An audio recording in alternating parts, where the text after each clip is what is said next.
ఏంటి మన బాడీలో సూపర్ పవర్స్ ఉన్నాయా? ఎస్, నిజమే గైస్. మన మనుషులకి సూపర్ పవర్స్ లేవని మనం అందరం అనుకుంటాం కదా. కానీ నిజానికి మన బాడీలోనే కొన్ని నమ్మలేని అద్భుత శక్తులు ఉన్నాయంట. ఉదాహరణకు మనం ఏదైనా ప్రమాదంలో ఉంటే మన బాడీ అడ్రినల్ అనే కెమికల్, అదే హార్మోన్ని రిలీజ్ చేస్తుందంట. దీనివల్ల కొన్ని క్షణాల పాటు మన స్ట్రెంగ్త్, స్పీడ్, ఫోకస్ ఇవన్నీ ఊహించని రేంజ్లో పెరుగుతాయి. అంతేకాదు మన బ్రెయిన్ ప్రతి సెకండ్కు లక్షల సిగ్నల్స్ని ప్రాసెస్ చేస్తూ మనకు తెలియకుండానే మన బాడీని ప్రొటెక్ట్ చేస్తూ ఉంటుంది.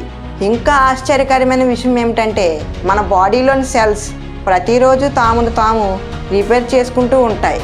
అంటే మన బాడీ కేవలం ఒక మిషన్ కాదు, ప్రతి క్షణం మనల్ని కాపాడుతున్న ఒక అమేజింగ్ సిస్టమ్గా చెప్పుకోవచ్చు. ఇలాంటి మరెన్నో ఆసక్తికరమైన విషయాల కోసం ఇప్పుడే మన ఛానల్ని సబ్స్క్రైబ్ చేసుకోండి. ఇంకా మనల్ని ఇన్స్టాగ్రామ్లో కూడా ప్లీజ్ సపోర్ట్ చేస్తారని ఆశిస్తున్నాం. లింక్ అనేది ఛానల్ డిస్క్రిప్షన్లో ఉంది. అండ్ మన కంటెంట్ మీకు వర్త్ అనిపిస్తే లైక్ చేయడం మర్చిపోవద్దు.